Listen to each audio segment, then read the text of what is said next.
Good afternoon, everyone, and good morning to our friends in the Americas. Welcome to GLF Climate, broadcasting from this beautiful University of Glasgow alongside COP26. This is our first hybrid digital conference, and it is a great day for our community. It is the culmination of a journey that began in Paris in 2015. At GLF Paris, we had over 3,400 participants in 70 countries that day. Some said it felt like a rock concert, the way they rushed the door in the first morning. Some of you may have been there. But we also noticed something very cool. That day, there were also 350 people that joined us online. And we immediately began working on a digital strategy that brought us to where we are today. At GLF Climate, that's reversed. 380 people will join us over the next 3 days in this hall.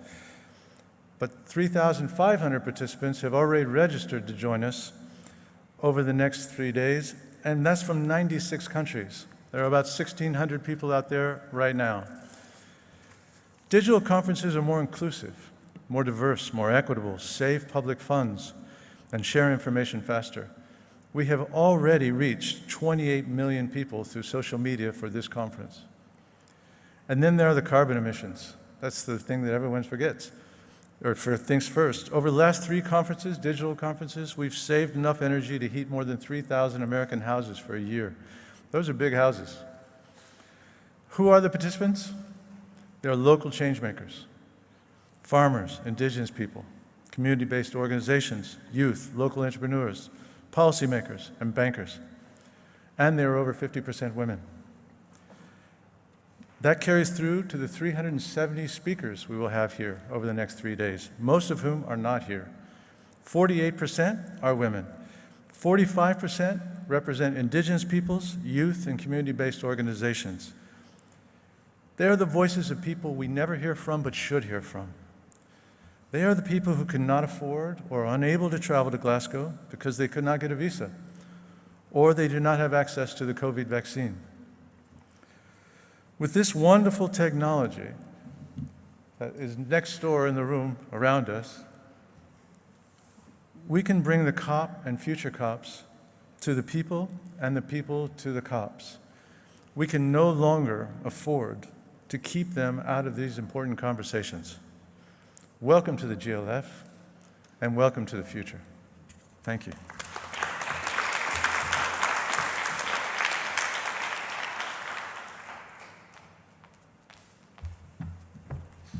Thank you so much, John, for these wonderful insights into the GLF and the hybrid events that we are having here. So I would like to invite Susan Atkin, the Glasgow Councillor. Welcome, ma'am.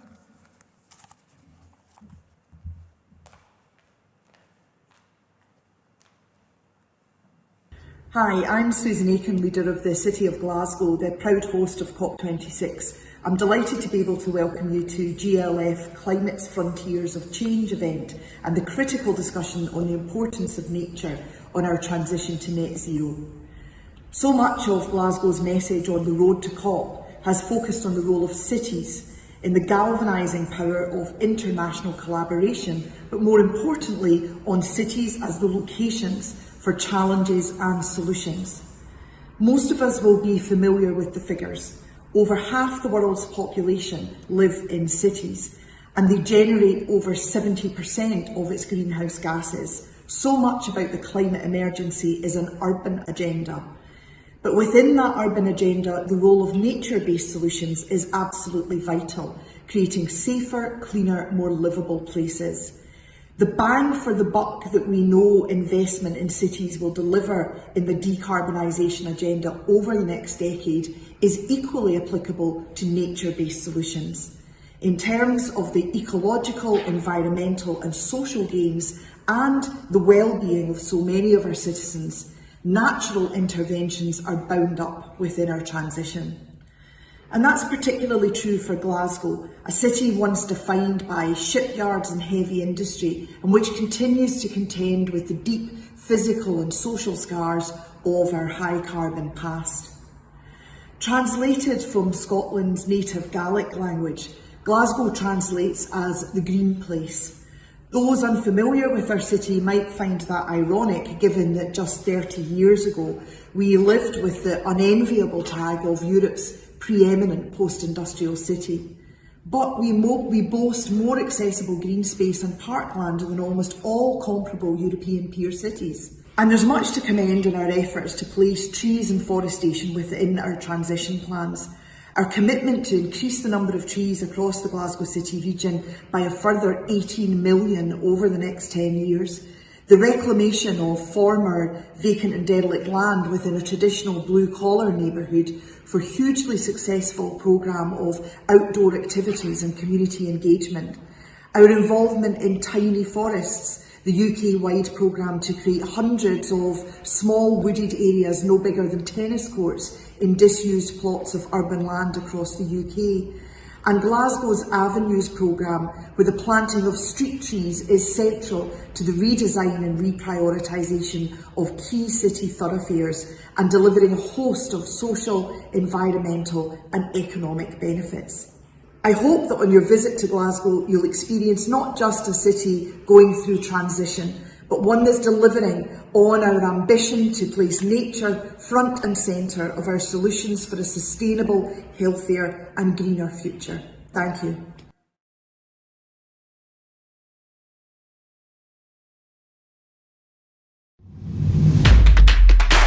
We are facing a climate emergency. The planet is on track for 3 degrees of global warming by the year 2100, and we're already seeing the early signs, from heat waves to droughts to wildfires and floods. Scientists say we could soon reach what are known as climate tipping points, which are small shifts in the climate system that can have drastic long-term consequences for the entire planet. The Amazon rainforest could dry up, the Gulf Stream could shut down. Even the ice sheets of Greenland and Antarctica could soon melt, causing sea level rise around the world. But what if we could prevent that? What would it take for us to say, enough is enough? To reach a positive tipping point that can lead to the more radical change that we need. Think of the end of apartheid, or women's suffrage, or the fall of the Berlin Wall. These were all revolutionary moments that happened when a critical mass of people got together and said, it's time for a change. So where is our positive tipping point for the climate? As individuals, we can all make tiny changes like reducing our energy use or eating less meat. But it's when we all work together that our voices stand a chance of being heard. Every sector of society has a role in this. We need to join forces to demand that our leaders take real, decisive action to stop climate change. We need to overcome our fossil fuel addiction and invest in clean energy instead.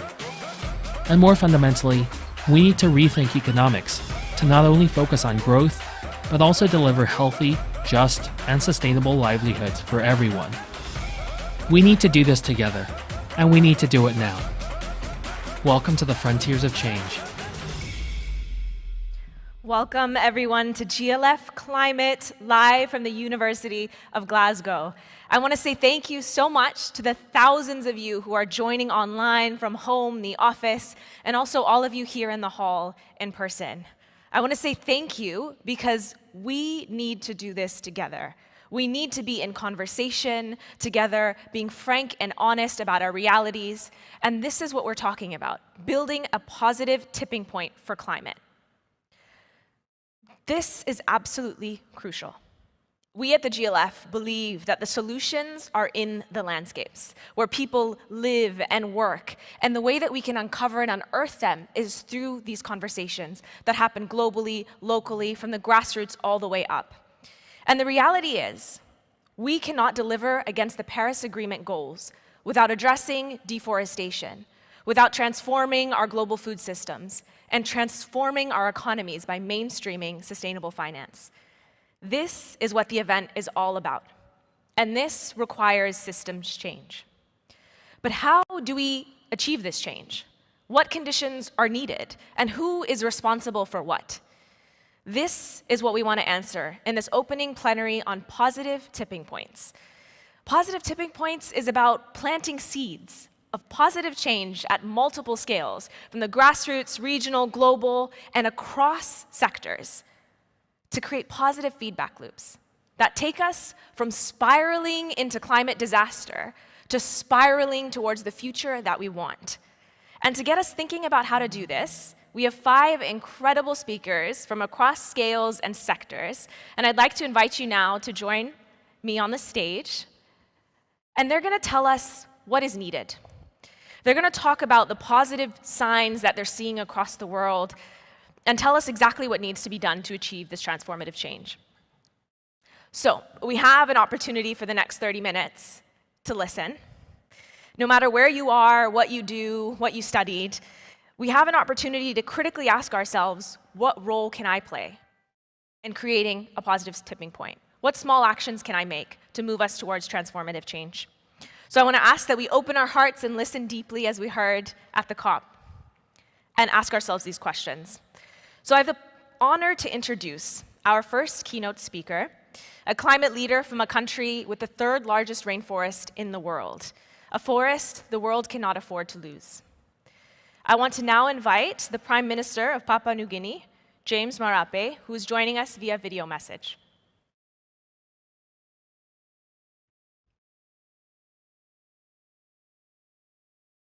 Hello and greetings from Papua New Guinea. I am delighted to join you virtually today at the opening of GLF climate event and to address the first session on Forest Day.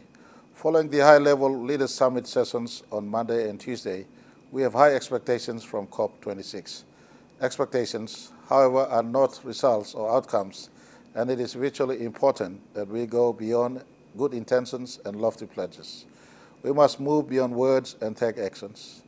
As a leader of a forest nation and coming from a forest people, we have also been immensely gratified by the attention that forest has triggered as we seek to reconcile the interconnected challenges of biodiversity loss, deforestation, and climate change.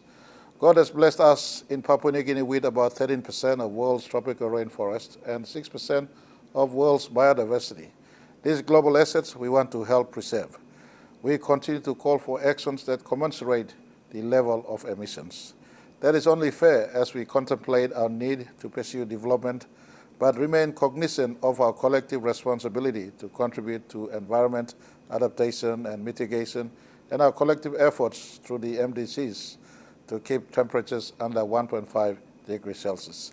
Forest has often been glossed over or misrepresented in international fora and agreements. Amazing, the word forest was absent from both the 1972 Stockholm Conference and the 1992 Rio de Janeiro Conference. Moreover, forests were absent from the FDC goals and were relegated to mention, in a few targets under SDG 15. We have seen prior forest-specific interventions, such as the New York Declaration on Forests in September 2014, by 40 countries, but typically these are not legally binding and carry no mention of means of implementation. Yet as COP26, we have seen a historic announcement and endorsement by over 110 world leaders to end deforestation by 2030. Granted, this is not legally binding, but listening in to my fellow world leaders, you could see it was taken as read that these were morally binding agreements. There is no room for going backwards and no appetite for underachievement. Most importantly, though, there was a provision for nearly $20 billion to support forest protection, management, and restoration. But for too long, we have deluded ourselves that forests could be valued at a meager $10 to $20 per ton of CO2, ignoring their prime values of ecosystem functioning, water cycling, biodiversity protection, timber value, and the cultural. Thank you. I feel that it's only fitting that at the beginning of Forest Day that we're reminded of the importance of protecting, conserving, and sustainably managing our forests. And I have the honor now of welcoming to the stage a representative from the government of Papua New Guinea, the governor of Oro Province, and the member of the National Parliament of Papua New Guinea. Governor Jufa, thank you so much for being here with us today. The floor is yours. Thank you.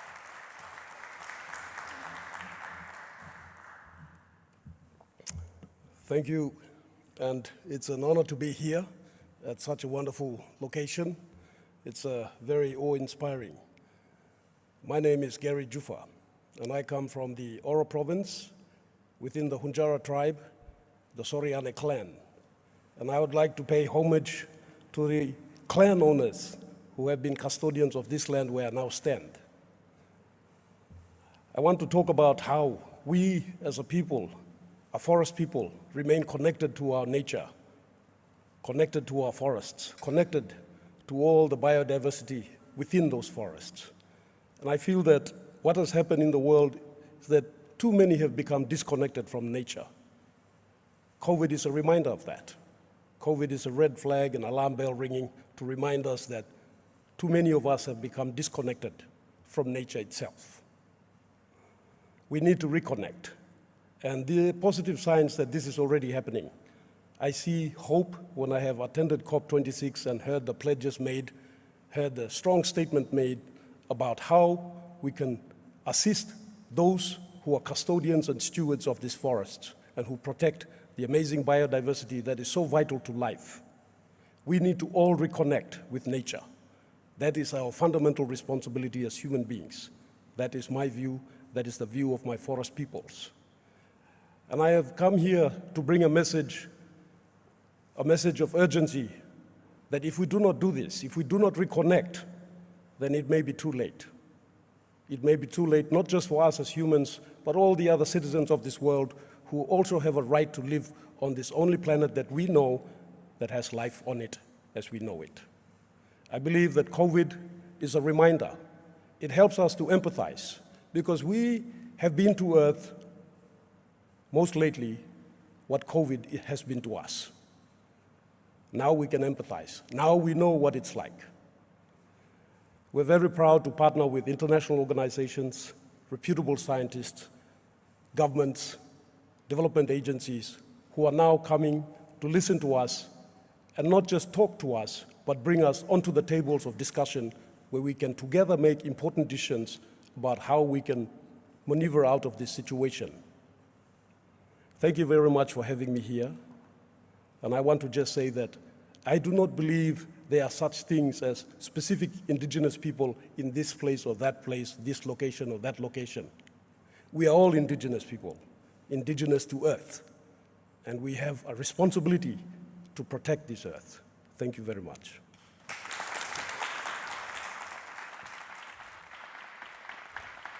Thank you so much. I think it's an important reminder to all of us, and we all share a responsibility. And though we've heard pledges this week, I love what the Prime Minister had said. There's no appetite for underachievement. And what I'd like to do now is it's really important for us to ground the conversation in science. What is the state of play? What are the actions that need to be taken? And so we have the honor of having with us today Co Barrett, the co-chair of the Intergovernmental Panel on Climate Change, IPCC. And I'd like to invite you now to the podium to share with us what science calls for and what the evidence base is around land and climate. Thank you. Thank you, Selena. Hello, everyone in the room and online.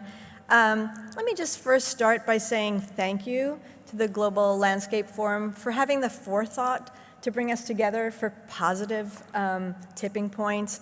You know, I mean, when I deliver these assessments of the science, it's often pretty sobering, and it's so easy to feel defeated or just, you know, have a sense of all the dire nature of where the science is bringing us. But it's important to have hope. It's important to keep hope alive and to remember, as our previous speaker said, that we have the opportunity to make the kinds of positive change that's really required. But I will just spend a few minutes talking about some of the science from our most recent report, the report on the physical science of climate change that came out in August. That report was really just remarkably received. I think it hit at a time where we were in the run-up to COP. We were all experiencing extreme events around the world. And for some reason, it seems like people are really listening to the science. So let me share just a few points and then maybe end with some hopeful remarks. So our latest report shows that climate change is widespread, rapid, and intensifying. We know unequivocally that human activities have warmed the planet, with impacts from climate change occurring on scales greater than the Earth has experienced in the last hundreds of years, but in some cases, thousands of years. And this is the strongest language the IPCC has ever used to describe the connection between human activities and climate change. These changes, as we all know, are being felt in every region of the world. In fact, I want to highlight the greater focus on regional information in this report, because about 40% of the report is dedicated to regional changes and talking about regional impacts that are likely to be driven by climate. So this includes, for the first time, an online interactive atlas that contains the data that we used in the report. So this means that anyone with an internet connection can use this atlas to perform their spatial and temporal analysis at a regional level. And that's kind of the democratization of data, and we're very proud of that. The report also establishes even stronger causal links between human activity and extreme climate events, many of which we saw in that video, and they are intensifying. So as the climate continues to change, the world experiences more frequent and extreme events such as heat waves, storms, floods, and droughts.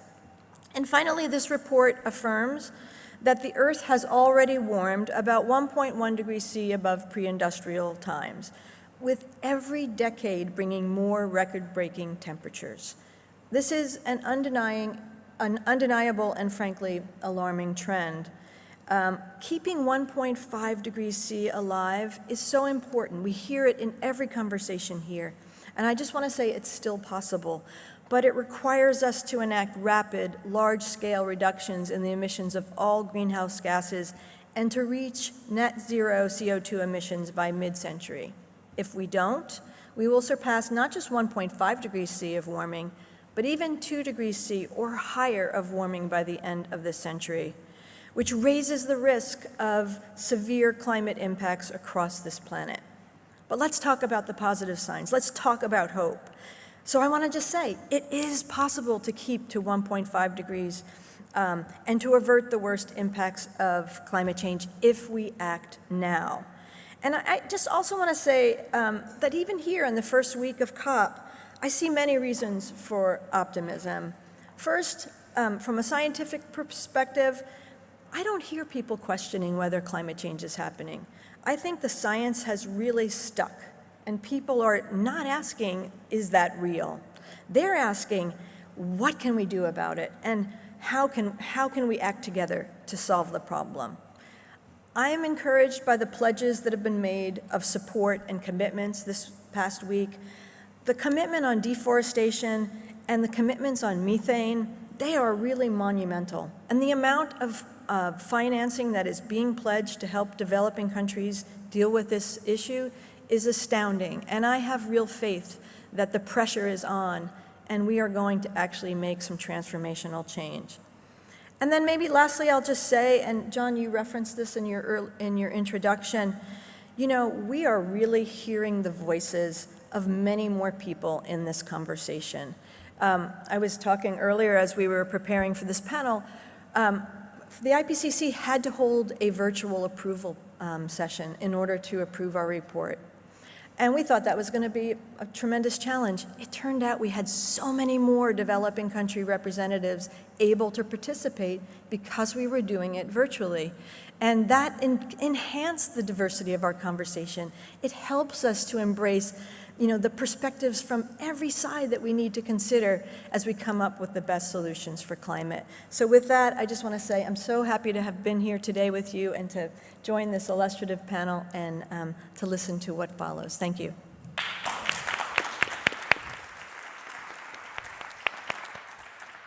Thank you so much. It's our honor to have you here with us. And thank you for referencing the point on how diversity is being included more, even in these reports. And I think this is something that we have really discussed a lot at GLF, right? In framing ourselves as a knowledge-led platform. It's modern science, but there's also the wisdom, the traditions, the skills held by those who have managed land for hundreds and hundreds of years. And so I think it's important for us now, as we hear from a knowledge holder and hear from the IPCC, that we also now hear from an indigenous leader, right? That we hear from the perspectives. And so I want to now introduce Galina Angarova, Director of Cultural Survival, an indigenous-led NGO and nonprofit. Welcome, thank you.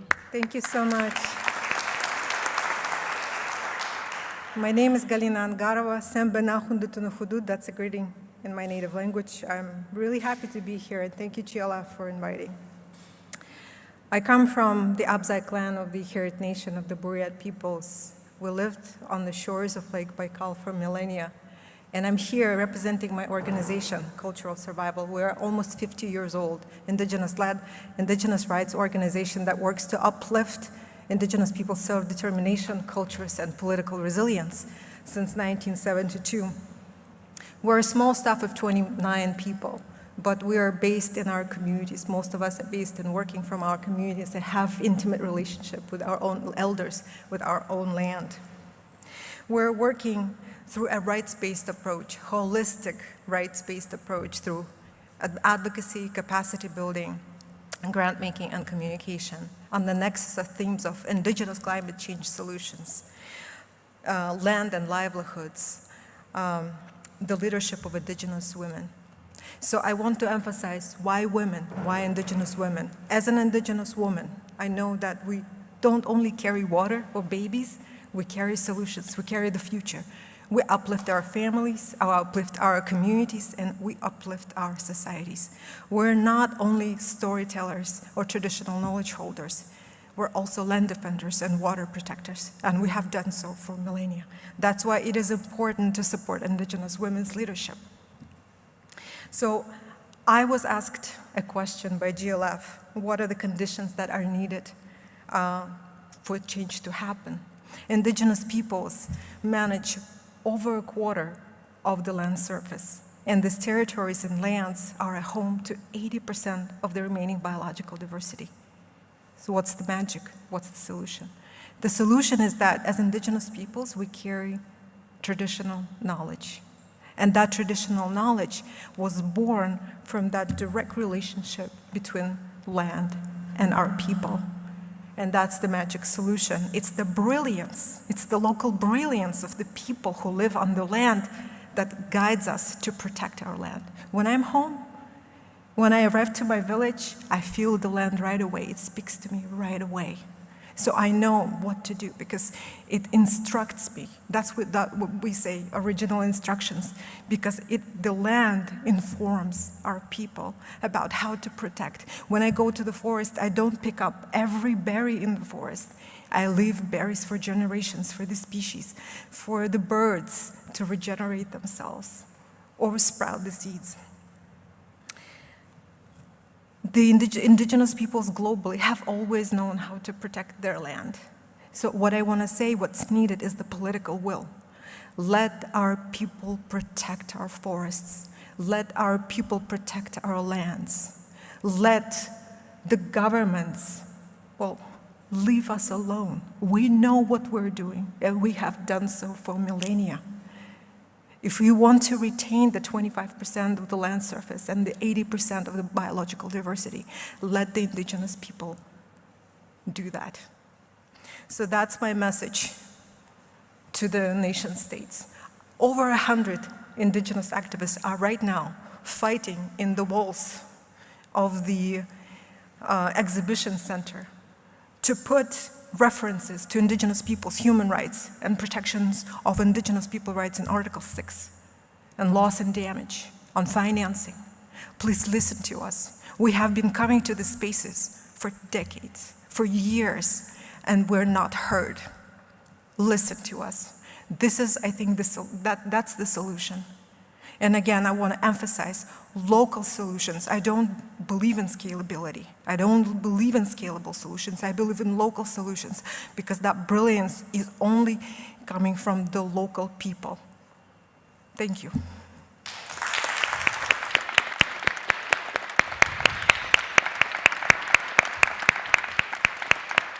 Thank you so much. It was incredible for us to be informed by you, to be guided by you in this moment. I think it's absolutely crucial for this message to be heard. And whether you're a policymaker or not, there is a responsibility for us to act and support and amplify the work, the messages, the demands that you're asking for here at COP. And this morning in a session that was held we heard from an indigenous young person who was just talking about the gap between, in the search for education and moving to a city, just the gap that then is created between the elders and between the young people, between the knowledge that was held in generations and the science that's taught at school. And so it's so important for us to maintain this intergenerational conversation. And so we have an opportunity now to hear from Marinelle Sumuk Ubaldo, who is a climate justice advocate, social worker, and country coordinator for the UN Conference of Youth in the Philippines. So I want to now invite Marinelle to give us her message. She's sending via video. Hi, I'm Marinelle Baldo. I am a climate justice advocate from the Philippines. I have lived through Super Typhoon Haiyan, and I have seen the death. I have seen how devastated our community was. I have still a lot of friends and relatives that are missing up until this moment. And now the IPCC report came out, and we all know that we are in a code red. But in the Philippines, we experience an average of 20 typhoon per year, and we lost so much lives. I have friends who were killed because of being red tagged as an environmentalist. In 2019, we were the third most dangerous country to be an environmentalist, and it posed a lot of risk to a lot of climate activists in the Philippines. And there are actually a lot of conditions that we can do for system change, because we can always, what we can do is we can register to vote and vote for the right leader that is an ally to the environment, because the government, our leaders as the authority, the resources, and the capacity to make change happen. And even if we do so many individual things, we always need to make sure that we aim for system change. But those individual things that we do, we should not ever disregard them, because if we put it collectively, that is a huge success for us, because a collective action has a big impact for the environment. One person could start a movement, and we should never underestimate our power to make a change.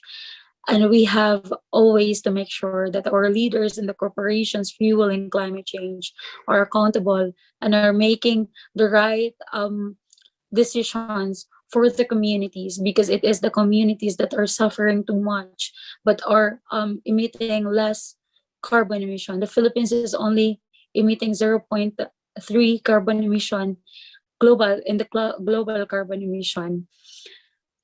But I have seen already some positive signs in the communities. The communities are doing their own projects. The communities are doing their own initiatives to combat climate change, to adapt and mitigate the effects of the climate crisis. And it is just right that we support these initiatives on the ground, that we push our leaders and big organizations to support the existing projects in the ground, because they are sustainable. They are initiated by the community themselves, and it is just right, and they deserve to be supported on the projects that they have initiated. All of those positive change that we see with the behavior of people, and we can see a lot of momentum already by the youth reclaiming our right to a safe environment, reclaiming our right to a better future. All those positive change could actually mean a big thing for us if our leader would listen to us. And we have seen a lot of progress already, and we're seeing the momentum that we have made is actually changing mindsets of so many people. Those people who are denying climate change, even those from the first world countries, are being really inclined to making action, because they know that wherever you are in the world, whatever your economic status is, you will be affected by the climate crisis. The climate crisis is anti-poor. It is making people poorer. It is killing lives. It is killing livelihood. And I have seen it in my own eyes. Friends and relatives have died and they are still missing 8 years, almost 8 years after Super Typhoon Haiyan. We cannot wait for more disasters to come to act. And it is just right that we are here now thinking and supporting so many organizations, individuals who are doing a lot of amazing actions in their own communities. We should not be intimidated. We should keep the resistance, and we should aim for more and demand for accountability from our leaders. Thank you. Thank you so much, Marinelle. I hear you. I think we hear you. I hear the pain that you've shared with family and friends being missing from climate disasters, the fear of being an activist in an environment that's challenging and intimidating, but also the hope, the determination, the will to resist and to reclaim your rights, to reshape political landscapes and mindsets. So we've heard these messages. There's been positive signs, but there's also very real challenges from government, from scientists, youth, civil society. But how does finance fit in? There's a big question, and okay, there's money that's put on the table, but how do you allocate it in a way that's transformative, that really moves us forward? And so we have the honor of having a representative from the Bezos Earth Fund, Dr. Kelly Levin, who's the Chief of Science, Data, and Systems Change, a perfect person to share with us your message. So please join me in welcoming Dr. Levin. Thank you so much. What a thrill to be with you today. There are not that many sessions that are called positive tipping points and that are about system change, and Marinelle said it. And the placards in the streets, as we probably navigated over to the university, for those that are here, you saw it. It said systems change, not climate change. And that is exactly what we need.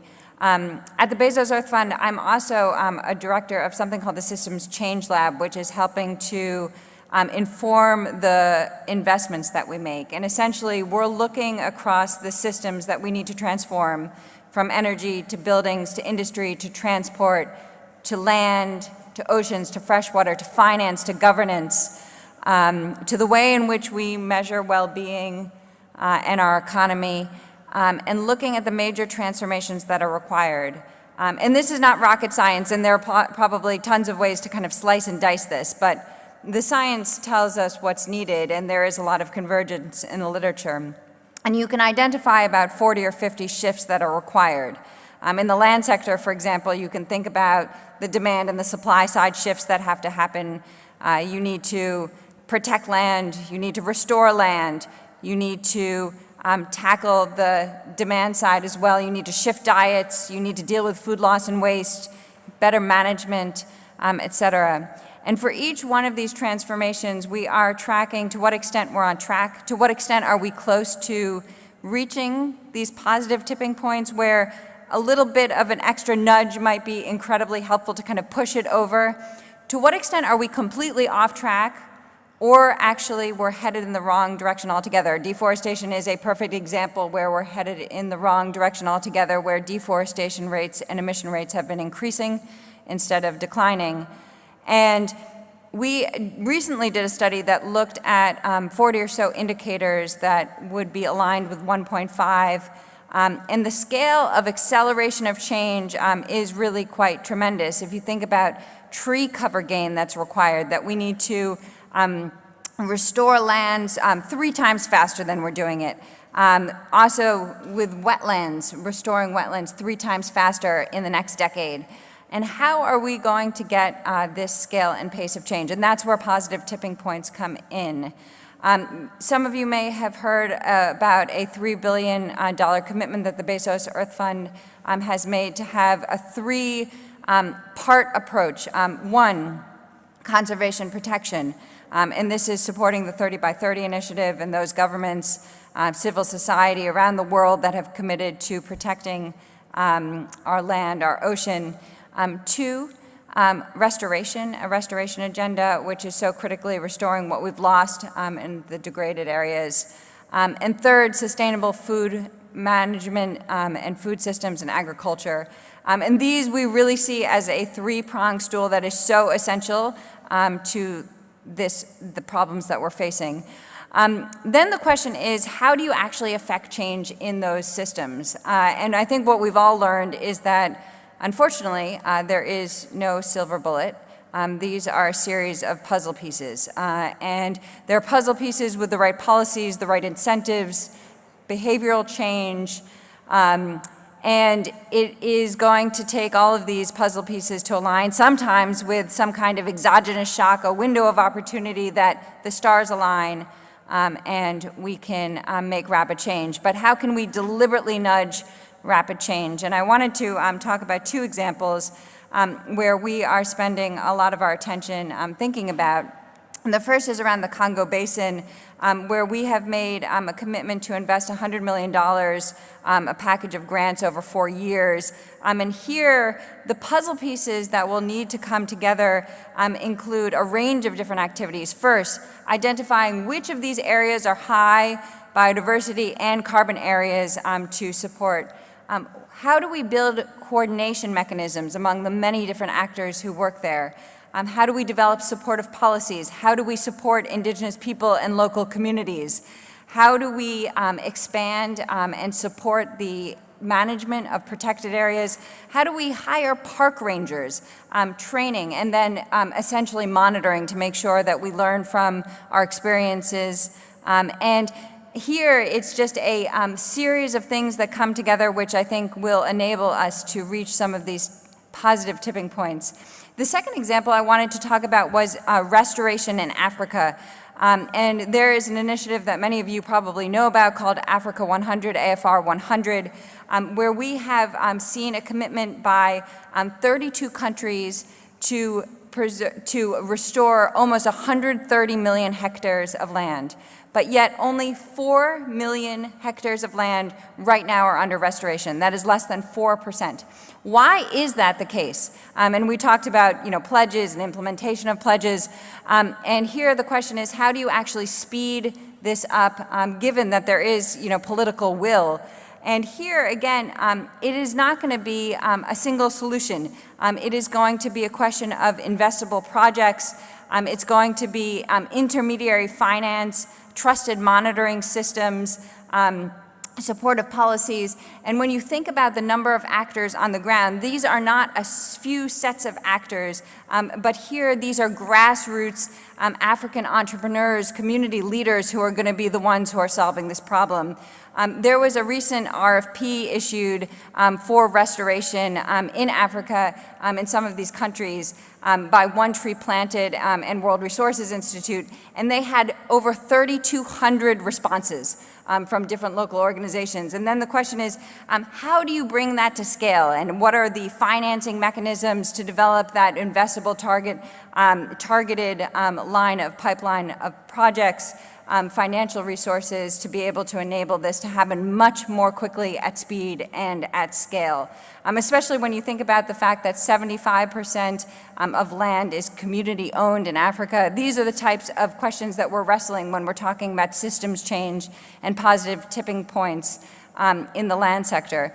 And just to think about the challenge here, I think it's a little bit different than some of the industrial and energy sector. When you think about the fact that we've seen a 15% growth rate in renewables over the last 5 years, or electric vehicles just take off in a way that was previously unimaginable with a 50% compound average growth rate.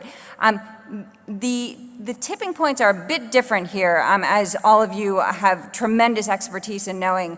And the question is, how can we all work together to really make sure that we get the speed and scale that we're required, and I hope that you'll count the Bezos Earth Fund in to help make that happen in partnership with you. Thank you.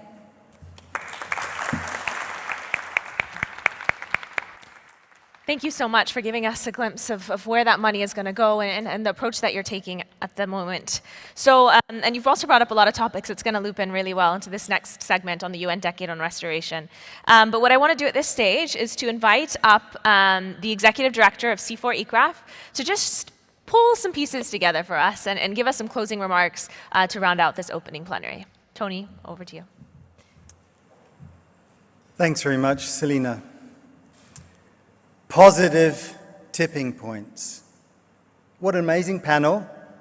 And they reminded us that these tipping points and not just ecological, not just geographical. Gary presented the political tipping points that are needed in the governance of a country and mobilizing its people. Ko shared with us the scientific tipping points, the technical tipping points that was giving us hope that there could be a brighter future. And Galina, and our colleague from the Philippines, gave such a brilliant example of the social tipping points that are needed, the positive tipping points that can be there in the face of climate change.